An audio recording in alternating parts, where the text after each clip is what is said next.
Architecture tells me where we are. It tells me who we are.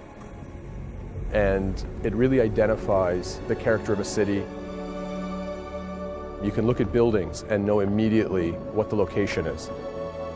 And to me, that's identifiable. That's art, and it's city's art. It's a country's art.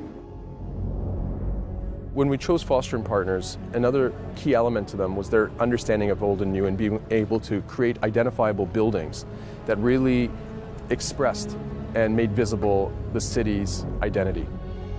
The One will very much do that, where you can look at the One on its own and know it's Toronto. It's the same way that you look at the CN Tower and you know that it's Toronto.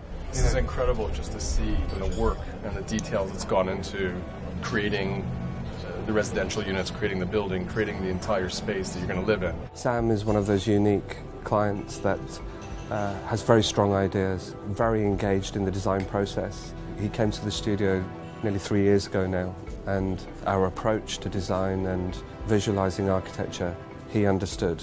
And every time I meet him, we're on the same level, and we're smiling because we know we're just as excited and we're just as engaged, you know, every time we talk about design, every time we talk about the building. You live in these spaces and you start to see all the different components of where the creativity comes from, right, and how you actually wear it. That's incredible to see the work that's gone into this. This building is not just a building, and people happen to live there. The people are just as important as the building itself. And so we started with the design of the individual flats and tried to think about what it would be like to come home there every day. And then from that began to build out what our floor plate design would be and then how you get through the building. So sometimes we put design and physical things secondary to the experiential, because essentially what we're trying to do is make people's lives better. This is where you can start to hear the music and get the feel of what it's really going to be like to live there. This is a great shot of how it incorporates and you start to see inside the homes. I mean, it's all details. And It's all form and function and art.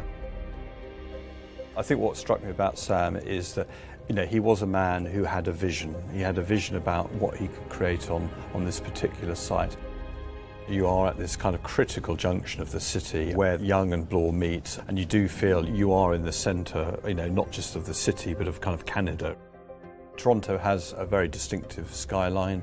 Obviously, the CN Tower is the reference point. I think we're creating a kind of a second focal point.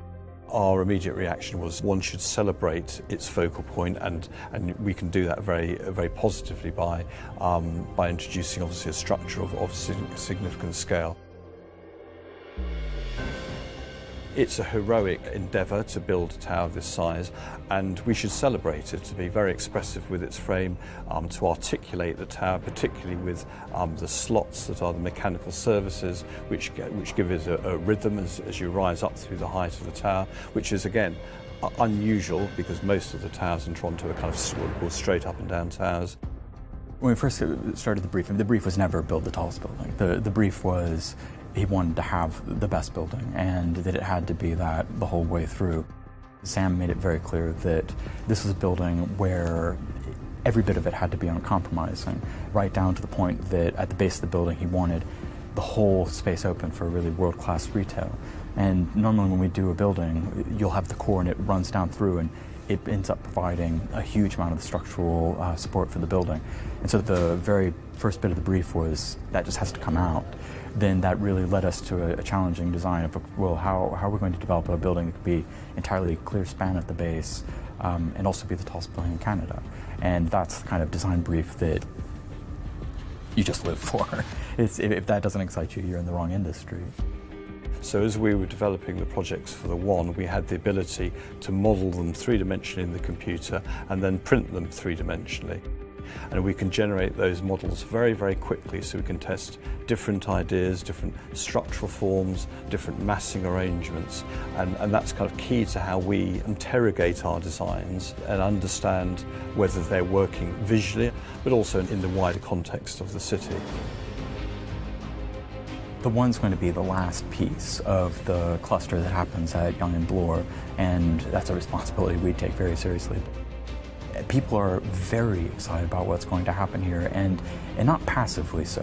They really asking lots of good questions and really invested in their community and where they're going to be. And what you're seeing with the One in every sense is really the voices of the city coming together and speaking as one unified voice to create something that's going to be an iconic landmark to identify Toronto and Canada as a world voice and the presence of an iconic landmark in the classes of what we see around the world.